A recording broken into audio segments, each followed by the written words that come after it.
The council has assembled. They are eager to hear your report. Beer, does that count? Sure.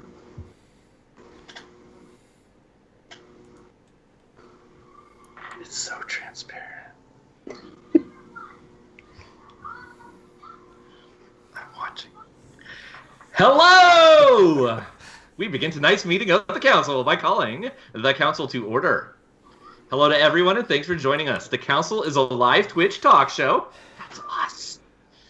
And a podcast discussing Star Wars: The Old Republic. I am Redna, and with me are my fellow council members, Magic Ace. Woo. And Sakari.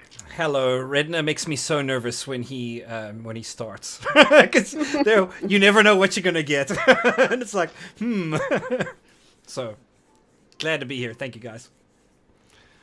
We can't forget the beautiful holographic Alise right now. I mean, look at that epic picture. Yes, and I've she's gotta also say, in chat.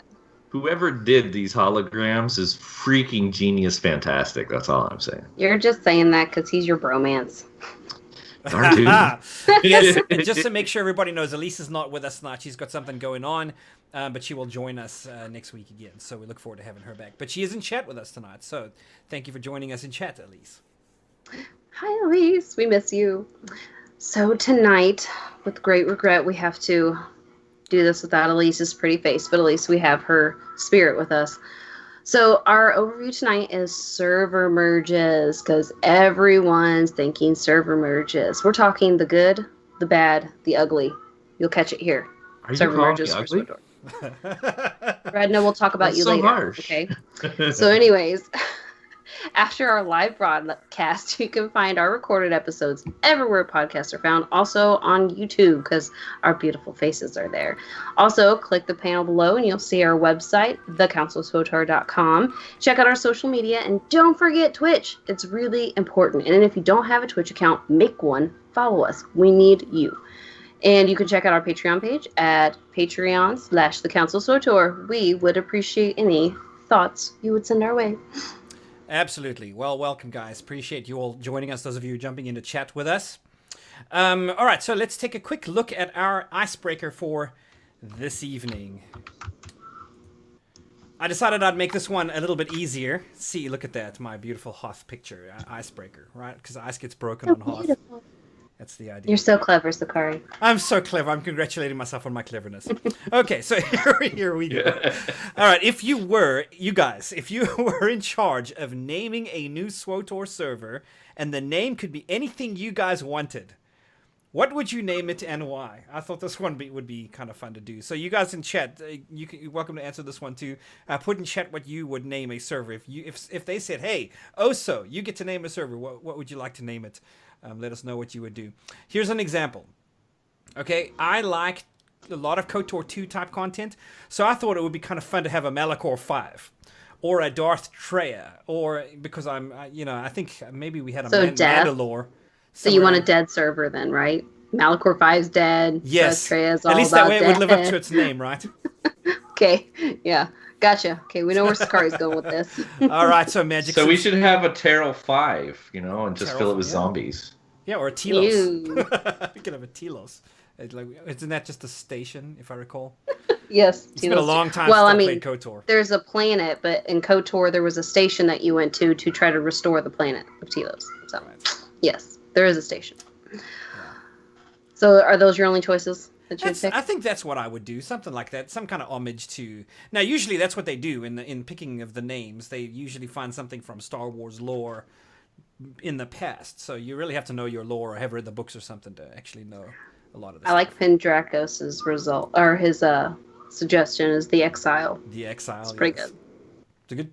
That is a good. Mitra. Choice. All right, Mitra, you read the books. Of course, I read the book. Mitra. Yeah. Fangirl right here. I got it like the second I could. So Magic, it was shipped to me via Amazon. What would you name a server? Oh, okay. So Redna was throwing out his ideas and like saying, "Oh, I would do this, this, and this, and this." Well, I didn't read it for hours later, and I look in our chat, and I'm like, "Oh no, he picked mine." I would say the Jade Shadow. And for those of you who don't know what that is, which is probably a vast majority of people I know, Jade Shadow Suck all. The Jade Shadow is the ship that Mara Jade flew, who was in fact Luke Skywalker's wife before Disney got a hold of Star Wars and ruined it. Okay? Yep. Mara Jade is the real character, even though Disney's killed her. All right? She had a ship, and it was Jade Shadow, and it was super epic. It was, I want to say, like a Eurosub or a Sorosub yacht, something like that. And it was like super decked out and amazing. And I thought, hey, that would be great for a server name, because not only is Disney killing everything that I loved, just like Star Wars, not only would that be a great name, it would also be a homage to a ship, because we have like the Harbinger and Ebonhawk and ships like that were named for servers. So I thought, that would be a good one. So since Redna used also that one on his list, I was like racking my brain trying to be more original. I was like, what else could I possibly come up with? You know what? If you go first, you don't have to be original. You can come up with whatever, and everyone else behind you, they're just stuck. That's true, but I wanted to be honest. So anyways, my other idea was, I thought maybe something that wasn't actually necessarily Star Wars related. I would just say Darkness. That would be mine, because the Darkness Magic Ace. Name it after yourself. My server would be Darkness. Yeah, it would be after me. Also, just because, like, think of all the, like, RP people that would really be interested in something like that. Like, if they're really RP and hardcore Sith, they'd be like, oh my gosh, let's go to the Darkness server. Yes, no kidding. RJ put in chat the Undercity, which I think is fantastic. No one would want to go there. The Undercity is a location in World of Warcraft. It's full of rakghouls. They're the no, the Undercity is a place on Coruscant. It's like Coruscant, the city that is like built on top of. So then, what you really want it to be called is 1313, just to stick it to everybody. All right, Redna, what do you have? Well, so I do know that Alise was very excited that an excellent name for a server would be Karth Onasi. Yes. So I had to ask her what that was, and she said it's not a what, it's a who. So I had to ask her who Onasi was, and she said, no, it's Karth Onasi. Which we've explained to you before, but you are stubborn and won't listen. Well, it's because it's some character from KOTOR. I looked it up, I recognize him now. Yeah, the appeal makes no sense. He goes by Fleet. Anyway. No, so really, there is only one answer. It is one of the most iconic participants in Star Wars ever, and it would be Redna. Redna. That's all like I need. To me. We've got that dumb droid for Dolphy in the game. There needs to be a server after me. That's all. I'm done. Okay, well, if you're going to name a server Redna, I have to explain why Alise picked Karth Onasi. First of all, Karth Onasi is the male romance interest in KOTOR if you're female Revan, which, of course, I played female first. And the revelation that you were Revan at the end of the game was so mind-blowing. I was so excited. And I romanced Karth, of course. And so I was super attached to Karth. Then, later on in life, I played Mass Effect. Guess whose voice is Karth? Yes, I know. He voices Hayden. So that's why Alise would pick Karth Onasi, because... So, as an aside, Magic Ace... That was for Alise, guys. So if you had a choice to pick either Karth or Theron, which would you pick? Pre-Umbara. Don't look at the camera. Pre-Umbara. Can't copy Alise.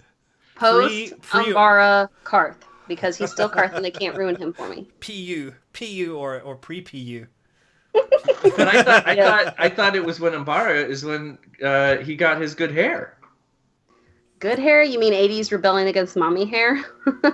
Nope. It is the same thing, yes. It's going to be interesting to see what all the romances... Anything from the 80s is good. They took the best hair in the game and ruined it. Can we not get off topic here? Let's get back to where we're going with this episode. This is an ongoing discussion that we have from week to week. We have to touch on this because it's important content. No, it's not. You guys just like trolling me, you freaking trolls. You're like, oh, we're not trolls, liar. All right, everybody. All right. Well, and of course, in the interest of the servers, we had a really easy server-related poll, because it turns out that this week there was like big server movement going on. What? See how I'm really good. What was that you said? I didn't catch that. What? We all migrated to new servers. Because it's Yes. not a merger, guys. It wasn't a It's not merger. It was a But migration. the big question that one must answer, because the greatest fear, that which brought millions of subs back to the game for at least a week. Did you lose any key character names that you were wanting to hold on to through the server migration? The poll says mergers. Mergers, yeah. Definitely. The migration. Sorry, I have kids. I had to Do quote we have Ice a Age there. chat room yet? Yeah, it's going to chat now. So there's two options, A and B, obviously. Yay or nay. So you just vote A or B. Which were you affected? And we're not talking about necessarily any character here. We are talking about, the 2 or 3 or 4, however many key characters there are to you. Like the ones that you absolutely fear to lose their names. If you've got 40 characters and you lose 5 of them that you don't really care so much about, that's a no. But if you lost one of your major character names, let us know. The reason that we want to know this is because we want to know how BioWare did. Because obviously they had their plan, how right? good were their algorithms? They had a plan. They said they're going to prioritize the subs over the unsubs. So if you're subbed, you were going to, and an unsub had your name, then you would win. And then if you were going up against another sub with a specific name, the one who had put the most time in on that specific character would be the winner. So the only problem with this question is we didn't specifically mention legacy names. We said character names. We should have said character or legacy names. I realize that now. I don't Since think I'm that super that's salty true. about We what can I talk lost. about that if you like, because I didn't lose any legacy names. But apparently there's some boo-hooers that did. See, what happens is if you log in too quick, you get yourself boned. Every time. Every time. It's true. You have to give it a couple I days. don't think that's the problem. I think So what Magic I figured is out what alluding happened to me. is that there were a number of people that because they logged in the day that the merges had happened, they logged in and their legacy name was bound to one or the other. And quite frankly, I saw this coming. This is how they said it would work, is that whichever has the highest legacy or... And then I don't even think they had an orb. And the problem is like, if you're like me, you pop your characters around, every single server has the same legacy. That's what my problem was. It has nothing to do with logging in. It had absolutely everything to do with, I thought, hey, The I'm reason I maxed say with it has to characters. do with logging in is because you logged in and it picked one and it locked it in. I waited. When I logged in, it popped up and said, name your legacy. Really? So I went in and typed in the one that I wanted. It had a default type in of the legacy from the Bastion, my original legacy, right? Which I didn't want. So I hit delete and I typed in my new legacy and I hit enter and it locked it in. So I didn't lose it. Redna, here's what happened to me because the merges happened, everybody was jumping on. I gave it a day and then jumped on.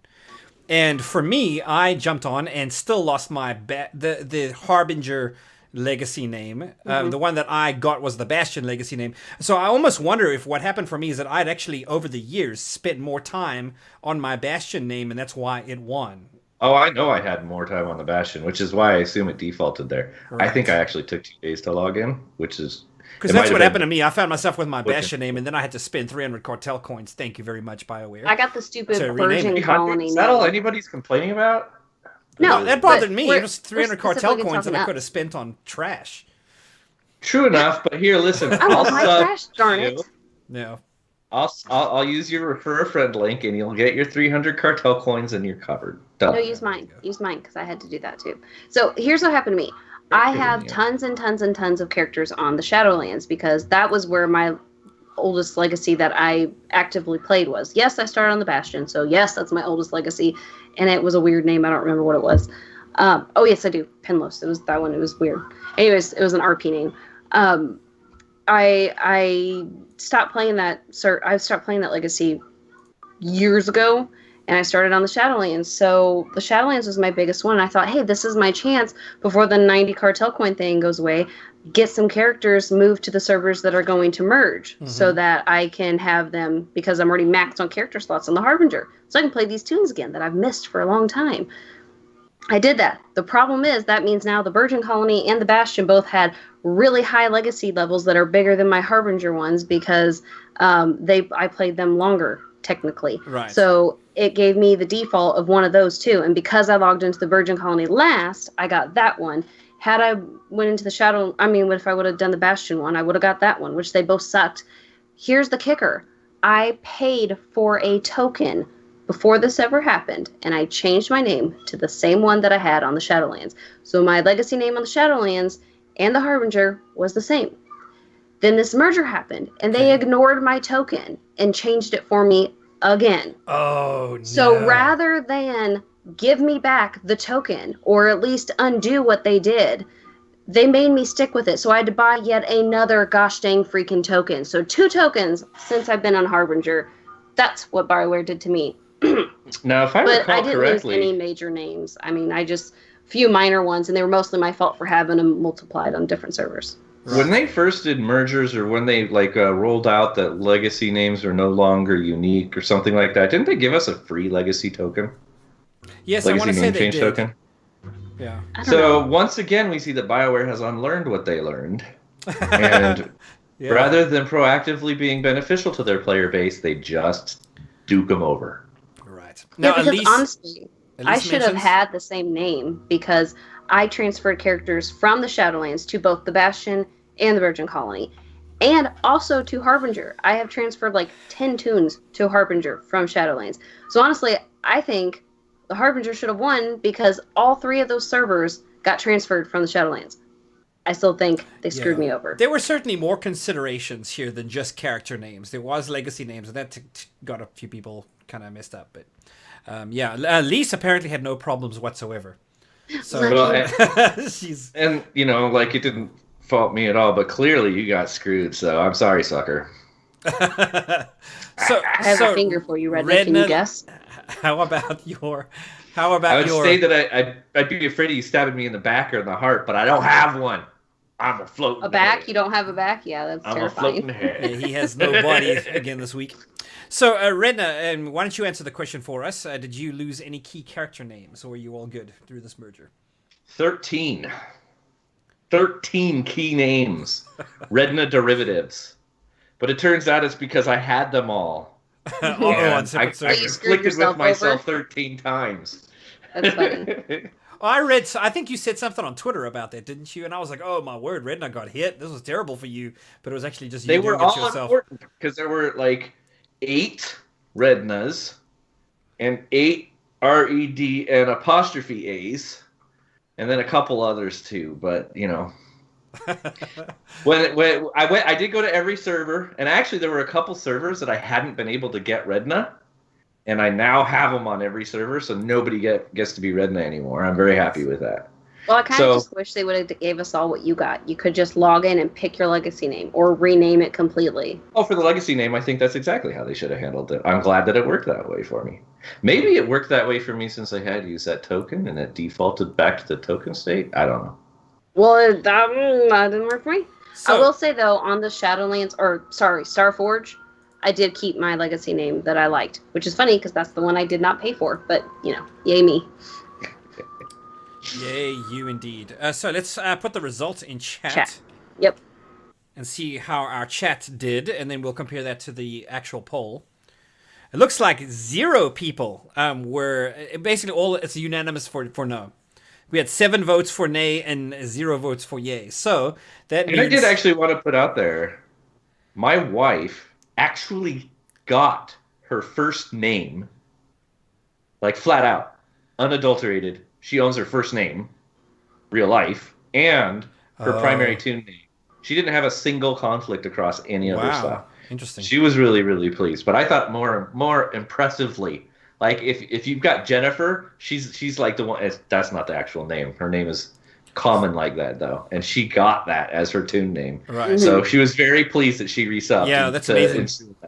Maybe everybody thinks that name is guaranteed to be taken. I'm not going to bother with it. So the first person actually jumps on it is the person who gets it. So that's really cool. That's what I thought with Black Magic. I made a tune named Black Magic, and I thought, this is definitely going to be taken. It's totally going to be taken. I get on there, not taken. I'm like, yes! Then I get on there, I'm like, I'm going to make one opposite faction, same thing, but white magic. Yeah. And that one wasn't taken either, and I'm like, yes! So I got Black Magic. I'll be honest, I was really glad that red wine wasn't taken. I got to keep that one. Serena, you're getting some flack now for saying her name was common. You should have slammed said your wife. her name is popular. You got to put that spin on it, but yeah. All right, so let's talk about the results from the poll. that we did online. We had 168 votes for that. So we had 85% of the respondents voted no, like everybody kind of did in chat, and then 15% for yes. So between 142 to 26 votes, it was pretty. I think BioWare generally did a pretty good job. What do you guys think? Yeah, I was very impressed. Yeah, my only frustration was that they didn't put. If they would have just put the thing of choose your legacy name, that whole mess would have been avoided. Then nobody could cry about tokens. It's not unique, so they should have just let everybody choose it. Log in, because it's the first thing. As soon as I tried to access anything, it pops up with that whole, if you want to access anything to have anything to do with legacy, you've got to have a legacy name. So it pops that whole shield up. So I just this was a money-making thing for them. Let's lower our rename token, legacy rename. If that were true, then I would have been ticked, and they're going to buy our tokens. So. Or they should have just unnamed everybody's legacy, and you get, because legacy, that doesn't matter for conflicts, does it? Like there's multiple people that can have the same legacy name. Yeah. So why not just unname everybody's legacy and let them pick a new one when they log in? Because you spent 300 cartel coins to buy a thing. Money grab. I think that's something they could still do, but I smell a money grab in that. They could have been nice to us and just they could have emailed everybody, here's a free legacy rename, courtesy of BioWare. We think you guys are awesome, and could have made everybody's day. But they had everyone spending you guys coins. Think they're smart enough to make that money grab? I call stupid. Really? You think it just happened? It was just one of the things that they didn't think of. It was on sale. It was on sale because they knew people would like, hell yeah. I got my names. I'm happy. Okay, we got it coded just right. We've got it assorted. We're pretty sure that 95% of people are going to get all the names that they actually want. We're good to go on this. And nobody thought, oh, that's right. We've got this whole last name legacy system that we've been neglecting for 5 years. So I'm going to take what you said. I would be willing to buy that. But I would modify it ever so slightly and say that they probably said, okay, just in case, let's bring the price of these legacy renames down, and also character renames, just to lower the flack we would get if there's a problem with it. So now, if I had to go in and do, is it 1,000 I think Musco logged in and his legacy name was wrong, and so he said, hey guys, drop that price for me. Yeah, there you go. Or who is it? Keith. Charles? Is that what it is? Keith, yeah, okay. Keith would be like, guys, this is gonna work. Keith will just get in the back end code there, just code himself up a new legacy name. Let's do this. Hit enter, make it happen. It'd be nice. Yeah, because Keith is like, oh my gosh, it didn't even give me one of mine. It merged all 5 of mine into this Frankenstein gobbledygook. I need to rename, guys. Because he'll just email himself a token 42 rank 300 characters in CXP. He's got legacy on every server. Arjar wants to know, Redna, did you have any servers that didn't have a legacy name? Were there any servers of your at all that didn't have a legacy name? Well, no, because I went to every single server before the mergers and took a character around to all of them. So they all had a name, but they didn't all match. I actually used the cartel coin system there and made 8 characters on every single freaking server to get 20 cartel coins when you get them off the planet, because I was a poor person back in the day and I couldn't afford cartel coins. So I had legacies do it the hard way. Everywhere. Yes, I did it the hard way. I worked hard for those cartel coins. Well, I had to have tunes on both factions on every server for all the giveaways I do during my live stream. So this actually makes live stream giveaways a lot easier. We now have 5 servers to choose from. That is certainly true. Heaven. Yeah. So here's a question I want to know, because I noticed before the server merges, when they did the thing, like East Coast, West Coast, people were freaking out because of their ping.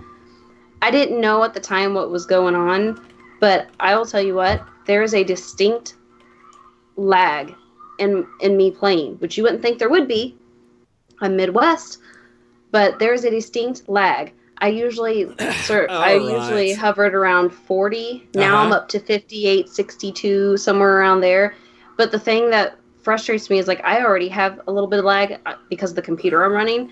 So now when I play, like, I am healing my butt off, because if I don't, like, triple mash those buttons, that heal's not getting to that person. Right. And I notice I'm dying a lot more because I don't heal myself because I'm focusing so much. I'm sorry, but removing your own butt is going to kill you.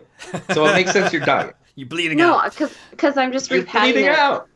Actually, I never really had much of a butt. It's flat, so it's not. I'm not missing anything. So returning this conversation to actual constructive conversation. Yeah, Brenda.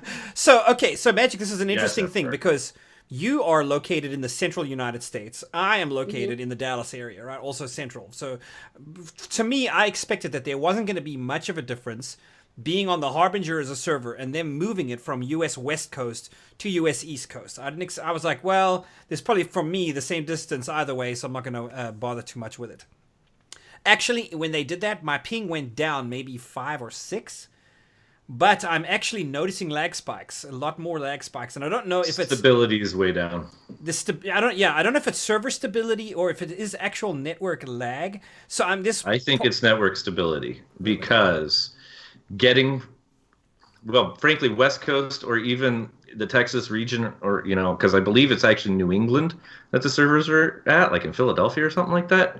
But there are a lot of nodes that you have to pass through to get to that location from here, Right. versus getting to the West Coast, where it's much less populous and much fewer nodes, so fewer hops, and you're going to get a much more stable network consistent connection. Right. In case anybody's wondering what he means by nodes or hops, is that there are networking devices that when here's the data that comes in, it makes the decision, okay, I need to send that way or send that way. And what happens is that device it has to take some computer resources just to make that quick decision about where to send that, and then it just keeps doing its job.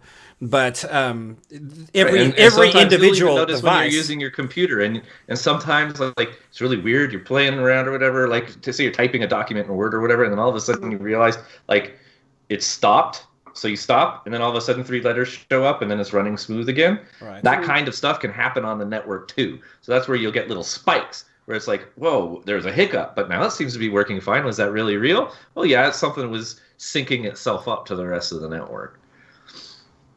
Yeah. So you definitely get to see that. So I'm on the West Coast. My ping went from about 20. I was at 29 almost all the time, and I would spike to 40. So that will give people a pretty good idea where I live. But I'm up to 80 now, and it's spiking up to 125. Now, so how's the game performance for you? 125 is an eighth of a second. It's very noticeable. So I'm spiking into like 125 is where, like, usually, if I recall correctly, Asia Pacific, Australia, that's kind of their normal. So if they can maintain 125, it's playable. But when it's spiking up to a quarter of a second or higher, it gets really unplayable. And for somebody that's spoiled rotten or likes to play PvP a lot, like I am, it's like, actually, if Alise were here, she would be like, well, we were playing PvP, and you were doing just fine. We kept winning. We won most of the time. And it's like, yeah, but there's a point where it's not fun when I'm winning. Like, I actually enjoy playing the game. And, like, when I execute an ability, the ability happens, rather than being lucky enough to play against really bad players or under-geared players. So we talked to Musco about this during the actual live stream.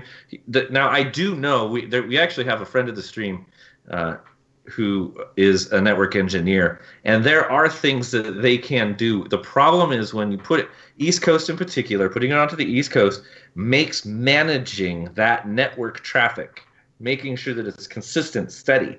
You have to take a much more active role in it. Mm-hmm. And on the East Coast, managing that is much, much more difficult because it's a higher density area. Yeah. You've got a lot more traffic pathways for information to pass through. And if you don't lock those into position, which frankly you can't fully lock it down because you need everybody from anywhere to be able to get to your servers, it's just, unfortunately, a hardware architectural design issue. It just, not everything can be solved with software at that stage. So right. I'm a little, I think, I won't be as harsh as I have been on my stream or other locations, but I think that this was, from a purely logistical business and hardware design standpoint, I don't have a problem with them choosing a single location to go to. But I believe that the decision to put it on the East Coast was relatively brain dead. Yeah, I would agree. I would say merge everything to the West Coast because you have your entire Australia, Pacific region that now has like another continent they have to go through to get anywhere pretty much. So, I mean, I think if you're in the United States, it's all going to be kind of come out in the wash. But I think for the Pacific region players, everybody got kind of hosed. Because, I mean, is there anyone in chat who is from the Pacific area who maybe in Australia or something? If you are, let us know what your current ping times are. I'd be very interested to know. I mean, you probably should be sleeping right now, but if you're not and watching us, then please tell us. the other way to this is that the European servers, right? And so much of the Middle East or African, peoples, or even, Siberian, Russian, part of Asia, they can actually get better ping times going to those European servers. So from an architectural design thought process, you would expect that the West Coast would be better just for giving the best experience to the largest number of customers. Additionally, South America doesn't have a lot of trans-Gulf transportation data lines. Like, it actually follows the landmass. So moving it to the East Coast actually moves it further away from South American countries, as well as we already mentioned, the Asia-Pacific theater in general. So it seems to me architecturally wise to have chosen that location. But hey, to be perfectly frank, actually, I was talking with some people, I think it was on Twitter or something. It finally struck me that maybe we are witnessing some corruption. Like, I bet some money greased some hands, and somebody had a friend interesting. who's Some cartel coins when, hey, I'll give you a code. Hey, Exactly. hey, that's quite a claim there. This is corruption in action. That is my claim. I don't know if it necessarily was that. So if I was to guess, and this is all this is for me, is a complete guess. My guess would be it was probably some kind of an EA mandate. Hey, or they drop their budget for next year or something, and they realize, okay, look, we're spending a lot of money. Where can we cut costs? Well, if we merge data centers, well, which is the cheapest? I'll bet you there was that kind of like a straight business. Well, it's cheaper to run on the East Coast than it is on the West Coast, so they moved. But that's not true. The vast majority of the internet is run by AWS, which is an Amazon property, which is centered on the West Coast. Additionally, Switch works in conjunction with Amazon. Now, this is nitty-gritty dirty, but that is actually in the Nevada state region where they have the vast majority of their database centers and information transfer. And part of the reason is that because of the lack of density, and ironically, even though it's in a desert environment, it's easier for them to cool and air condition those data centers on a large scale. And so realistically, if you're just going for the cheapo, again, it's the Southwest or West Coast that is actually more cost effective for that kind of data storage. Well, the data storage, that is assuming you're using the side of the East Coast. Well, yeah, it's true. So, I mean, we've got a lot of different things going on here with the mergers, complications. Magic, what were you wanting to say? I was going to say, like, we can talk tech all day and decisions and greasing palms and whatnot, but really the biggest problem here is that I think when you cut people's ability to play the game, like putting it on the coast that they did, you're also effectively cutting into the people who are paying for the game, which is your bread and butter. So my personal opinion is that no matter if it was corruption or not, the fact is they kind of just shafted some of the people, and not in a perverted way. Perverted minds, I know what you're thinking. They kind of just shafted a lot of their people in other countries, not just the U.S. Granted, the U.S. probably is a majority of their base, but come on, I mean, there's people in other countries that got all of it from the West Coast, and now those people, they kind of got the shaft. So, in my opinion, I don't think it was the brightest move. And I'm not even talking logistics. I'm just saying, like, from a consumer type of standpoint. Right. Okay, so here's the other question that I wanted to ask. I want to say it was Kidley on Twitter posted a screenshot of some RP going down on the new servers since there's no longer RP servers. My suggestion that I discussed with some people in my live stream last night, last night, was that I thought it would be cool, in chat where you have like your gen chat, you have trade chat, you have PvP chat, where they have different tabs and stuff like that, like if they had an RP chat. Right, okay. And so that way, like, people have a designated place on any server that they can RP would on. always be RP chat. Right, so, like, they could always do that because, like, there are some hardcore haters on SWTOR Gen Chat. Like, I know there are in Starforge too, but it is so alive in this. And I'm going to say a majority of it's from the Harbinger, okay? It's really painful. All right, we'll take the blame. It's really painful in watching some of these people RP. I feel bad for them, the flack that they're getting. And I kind of wish there was like a chat or something that they could go to, that they wouldn't just straight up be trolled the whole time, because they're just out there in Gen Chat for everyone to see. Well, you know? the problem with that is nothing is stopping anybody from doing a /4 and getting in there to grief the RPers. So that's one thing. Now, Redna, you were pretty concerned about this, if I recall, in some of our discussions leading up to this episode, because we chat a little bit behind the scenes and try to kind of come up with an idea as to what we want to talk about. And the thought came in, well, why don't we talk about what has happened to the RP servers? Because obviously, if you recall, there were PvP RP servers, PvP servers, PvE servers, and you could pick whichever one best suited your playstyle. Well, as these servers have merged and merged and merged, the PvP's gone by the wayside, the RP's gone by the wayside, and now what we have is a PvE or a PvP instance that you can switch to freely within game, and there are no specifically kind of designated servers. So, Redna, what would your take be on how the RP community is affected now that they don't have servers specifically for RP? Well, I'm curious to see about that, because we know that even though they removed prior to this migration, I'm going to stick to the word. Prior to this migration, we still had the diverse server sets, like they stripped them of those identities, but they still at least had origins in having been a PvP server or a PvE server or an RP server, and actually had originally been down to the extent of granularity of like RP PvP, RP PvE. Right. But I think when they'd done genuine mergers prior, that had all been dropped down to basically PvE, PvP, and RP. Although maybe there'd been a European exception. But anyway, so my thought was that they should just basically do the same thing they did with PvP and PvE and give them a shard for RP.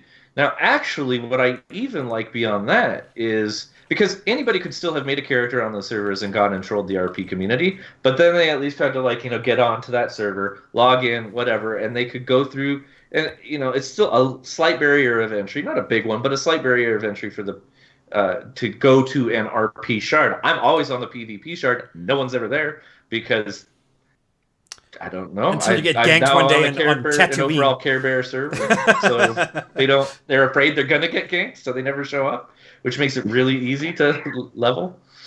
No, but I think like an RP shard would be nice. But I actually really like Magic's idea. What they could even do is have that chat room be isolated to the RP shard, so that people off of the shard couldn't, remotely, basically phone it in. Can you chat between shards? Well, my idea wasn't necessarily to isolate them. You can't /say and whatnot, but you can. But in general, like if you're doing /1, you could. If I was in a PvP shard, I could be talking with people in the PvE shard, because they would have to isolate that /4 or whatever it is. That's why chat. No, you might have actually seen it in isolated. Well, it has to be isolated from general. That was my addition to your idea, was to actually isolate it to give them a safe zone. I like that you can, in trade chat, say hey, I'm wanting to sell this, or I'm looking for this, or in PvP chat, when you are specifically talking to someone who was PvP'd in the last match with you, you're like, oh my gosh, hey, blah blah blah. So then everybody else who's reading Gen Chat knows, oh, I'm not PvP, that doesn't apply to me, or I'm not looking to buy anything or trade, that doesn't apply to me. So if it's specifically oriented towards RP, people see a post and they see it prefaced with RP, you're like, oh, okay, I don't really care about that. That's not my deal. Trolls are going to be trolls anyways, so I don't see the point in isolating them, because trolls can make characters on an RP server and go troll the crap out of them. Mm-hmm. My point was just I wanted them to have something that was theirs, because I used RP a long time ago, and I mean, like I said, trolls are everywhere. Trolls can make characters all day long, and it's not going to stop them. Right. Just something that they can own that's theirs. And PvPers, we have PvP. PvEers, we have PvE. RPers, well, they have the chat with the rest of the people out there that there's nothing that's theirs anymore. They lost what's there. We have to say and the gold farmers, they've got /trade. I mean, as if that's going to work. But so I think it's important to throw this out there, because I was thinking it immediately as soon as Magic was like, hey, I wish they would have a chat channel. You can do that on your own. You can start a channel, and then people can see join or see leave it in order to join and leave the channel. The problem with that is that you have to get word out about it. And when you get word out about it, then everybody's got access to it. But generally, if you create a channel for RP chatter, then your RPers can opt in if you get the word out, and then people kind of expect, well, that's what's going to go on in that channel. And I think over some time, you could create a culture where it's largely isolated, I think, from everything else. And it is for me, it's important to see that respected. I think, I think there's some creative thinking that we have to do, because no matter what channels you create, and this is what my concern is in this conversation, anybody can get in who wants to just go in there and troll. And so how do you get rid of those people? Maybe have a customer service rep kind of watching the channel all the time to make sure that it goes well or something? I don't know. Well, I mean, I just think giving them somewhere that they can call their own is a good thing. And a part of this is just an extension of general philosophy, particularly in the tech industry and gaming environment. What we've been discovering recently, sociologically, is that diverse group sets increase a player base. So you have representation from games or people that play the game that are different than yourself, but it actually makes the greater community better. Yes. And, it's a similar conversation with like elite operations players and the nightmare crowd, and yeah, they might get a bit elitist, but they have a right to be proud because they dedicate a lot of time and investment into doing what they do. Right. And that's the kind of stuff that people get onto Twitch and watch. They enjoy watching it.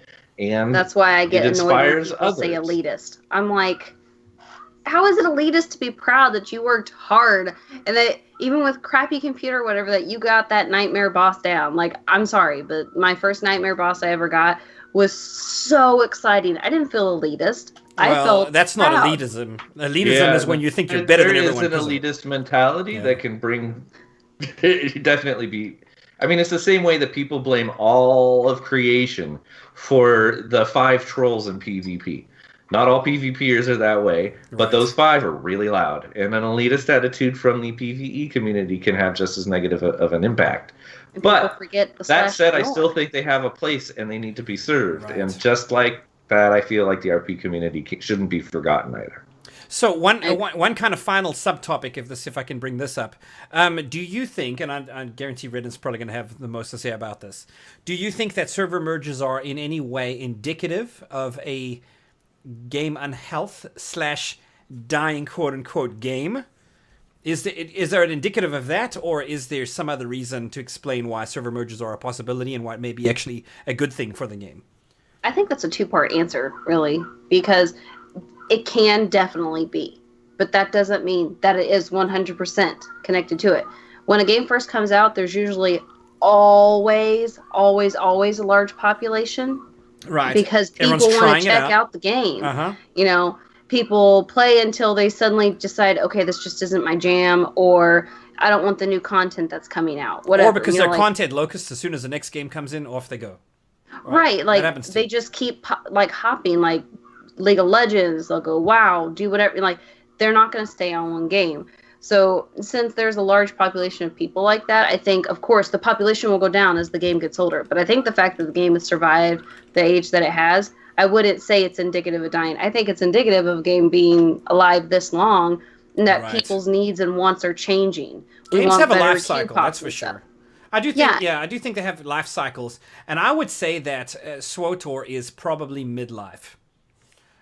It's been 6 years. Let's assume it goes for 12, 13, 15 years or something like that. That's quite a long time. I think at this stage, you're going to start getting your more dedicated, long-term players are going to be the ones playing the game. And in here and there, you're going to have spikes of returning players or maybe the odd person that's trying something new. But generally speaking, like around midlife, this is what you kind of expect from a game of this design. I've actually been helping quite a few people. Okay, I'm sorry, but with the double CXP and the XP, like double XP and stuff, I have gone a couple of sleepless nights this week, grinding tunes like crazy. And I've actually helped quite a few new people this week. People had no idea what Hammer Station was, and trying to show them all the skips and stuff. Like, really thankful I had all those those like PvE markers that you put in the instance, like tank over here, heals over there, DPS over there. Like, popping those down, say, you go here, you go there, and they're like, okay, and I'm just like team captain here helping out. You sound like a raid leader to me. Keep going. We could use you. Well, yeah, for Hammer Station. I can do Hammer Station. I got that. Little 8-man raid through I can Hammer raid Station. lead Hammer Station. No, Don't stand in stupid! Yeah, I'm like, don't pull that. I sliced the elevator to skip that. If you go, you're so in trouble. No. You're off the team. And kick you. Yeah. Yeah, you're out of here. No, I'm just saying, like, we've actually...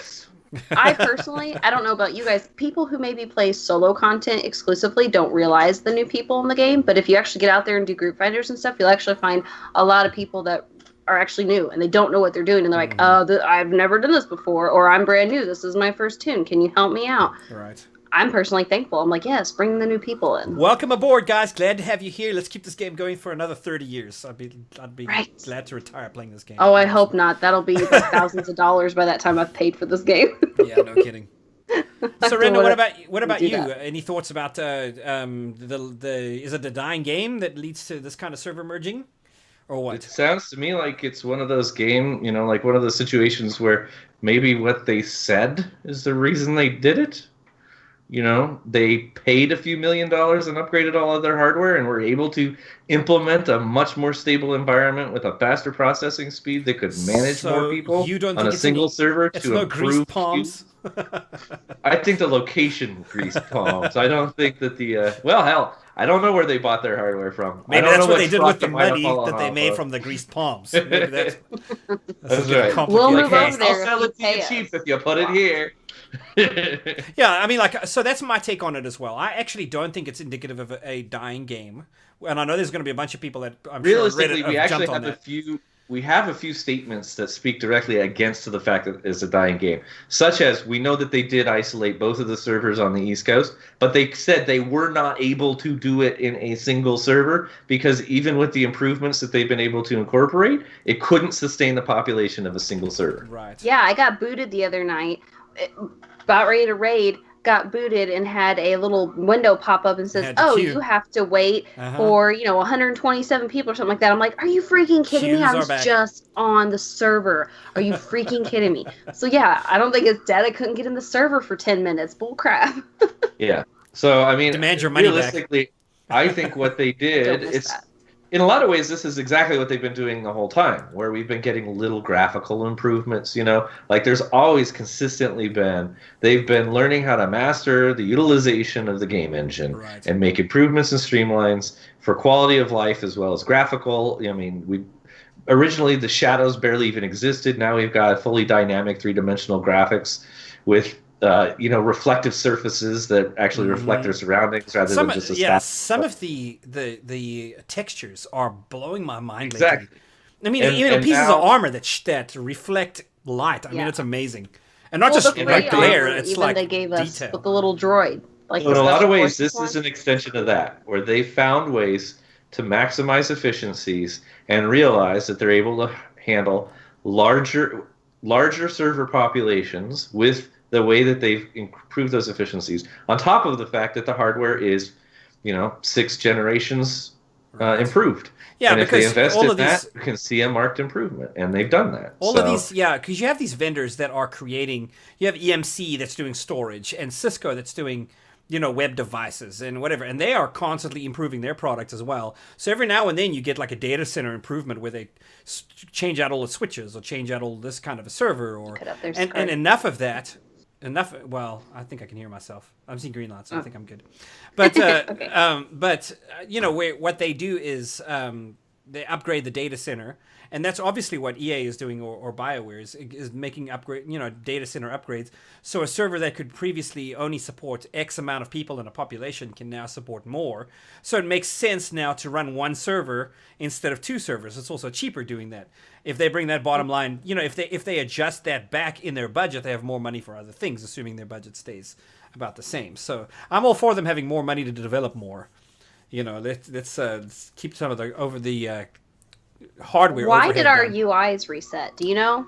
because like it's not super annoying, but I'll tell you, when I played on my Marauder, which I never play on, and everything's unlocked and messed up, I drug abilities off the bar and lost them and didn't know where they were at or how to put them back. I was like, I don't even know what I lost. Oh my gosh, what am I gonna do? In the middle of fighting. You didn't have anything saved as profiles? My UIs, I clicked on the little button, I said, oh, there's my sharpshooter one. I don't have ones like that. I just have you need to one save main. your... Well, I have two AI or UIs. I have AIs. I have two AIs. I have two UIs. I have one for PvE and one for PvP. And so when I got stuff mixed up and the biggest thing was it being unlocked. When I log in, I never think to check my bars to see if it's unlocked. So I'm going to tell you, several times I was like, oh my freaking gosh! And my husband's like, what? I'm like, so you're admitting to being a clicker, is what you're saying, and you're dragging abilities off of your bar. Listen. Clicker. I've got a mouse, one button. He's got the proof. Okay. Yep, and you're still clicking. With that fancy, beautiful mouse, you're still clicking. I only utilize these buttons. This is my push to talk. This is my tab. Okay, and these are my other buttons for my heals. Any abilities that are not heals, they're not keybound. Okay, they are not keybound. You know what's wonderful about these buttons? It's called the shift key. Hey, I can do it too. Woohoo! I'm gonna hex. I only do that on my operative because I both heal and DPS with that operative on that specific thing. I can't do that with my other tunes because it throws me off. I switch between so many different characters. I can't do it. It annoys me. Anyways, that's a different discussion. We can talk game styles on a different episode, okay? We'll have an episode specifically dedicated to mice. My point is, what do you guys think about that? Because that annoyed me. I lost so many abilities on my Marauder that I was freaking out. I was like, stop, guys. Just stop. Just let me fix this. What happens is, and hopefully we get... Because I know Mox is a dirty clicker, the show too. goes long enough that you end up discovering that we can be invited every time onto the beta test server. But anybody that is a veteran of the test server has learned that they save every UI, they save every keybind set. Like anything that is savable, you save it, because when you transfer a character onto the test server, you have to recreate all that unless you've saved it. And then if you've saved it, you can import and use it. Right. Definitely and so, save a frankly, I profile. didn't encounter that problem at all. But I'm fully aware that's what happens when you transfer a character. Yeah, it sets everything to the default. You have to move got it to a save. to, yeah, absolutely. You have got, if you don't do this, everybody who's listening, I'm pretty sure most of us have, but just for the PSA, regardless, save your keybinds as a profile that you can import, and then save your UIs. Save everything so that you can just, set yourself back up really easily. Or else then you're stuck in Magic Ace's position where she's lost skills. She doesn't even know what they are. That's gone. Everything just doesn't function right anymore, and like you have to rebuild it kind of from scratch. Most of my heals they don't even will have fit all the through key bars 1 through 12, okay? Right, they don't even have all the bars open, like visible. So you've got abilities that are on bars that you don't even see, and where the hell are those bars? And do I not have them? Then you're going into your book and you're trying to pull out abilities, and then you realize, oh wait, if I turn these bars, oh well, there they all are. Now I've got 2 of everything out here.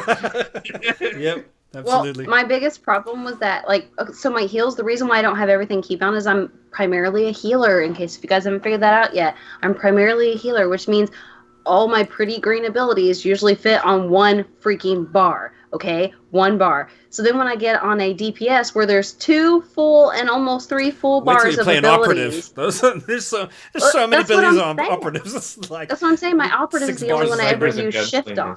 Yeah. My operative is the only one I ever use shift on. And I haven't played a Marauder enough to be able to get a full shift bar going on thing too as well. Okay? So my point is, I am not just a dirty clicker, okay? It's only when I am on a Marauder. She sounds kind of defensive, Redna.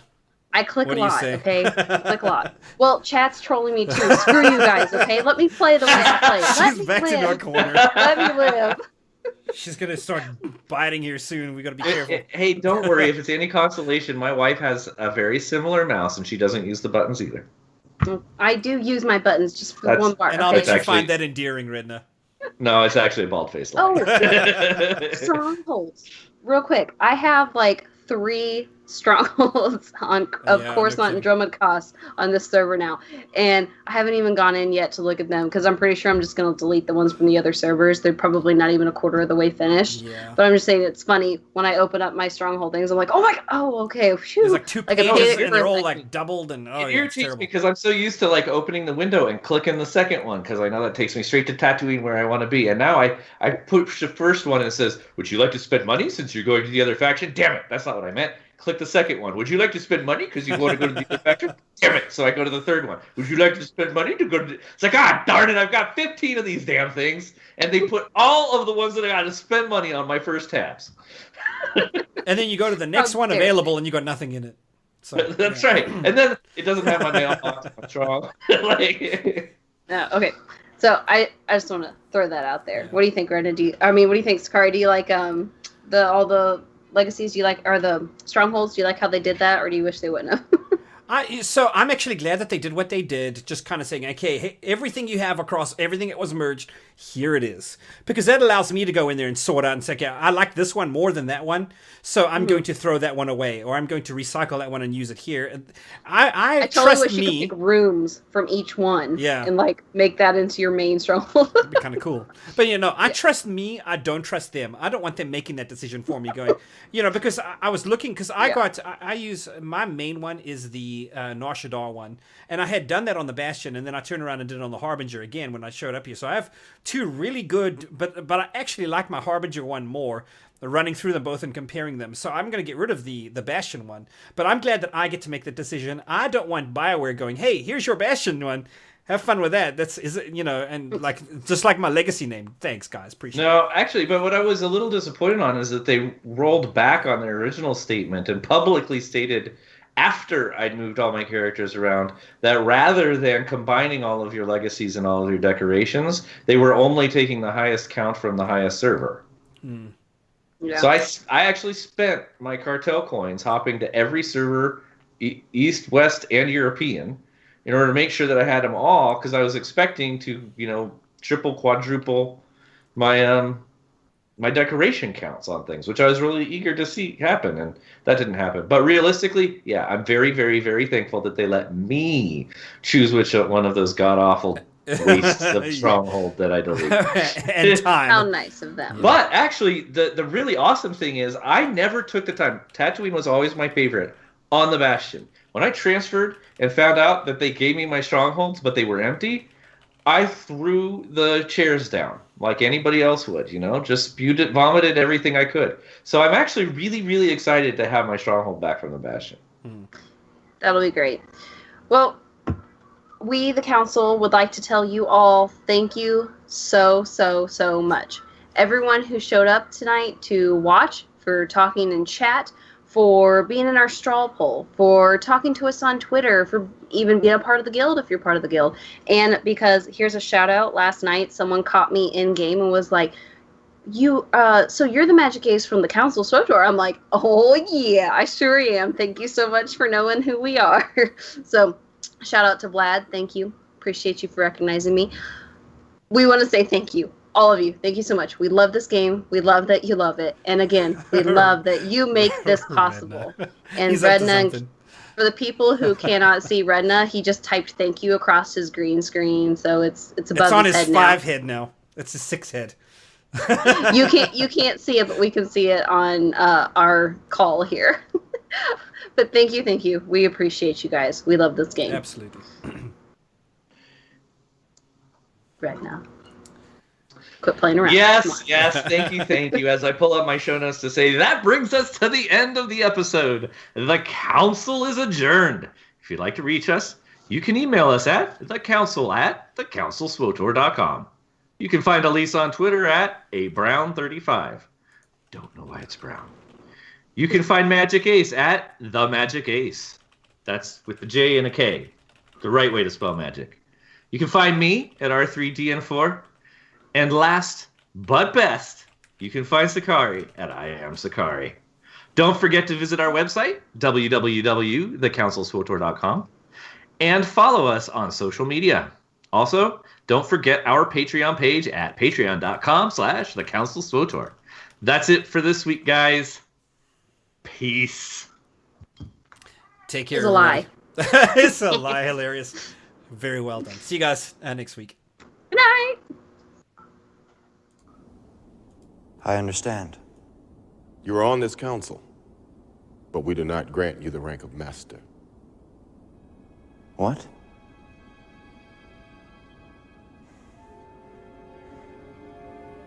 How can you do this? This is outrageous. It's unfair. How can you be on the council and not be a master? Take a seat, young Skywalker. Forgive me, Master.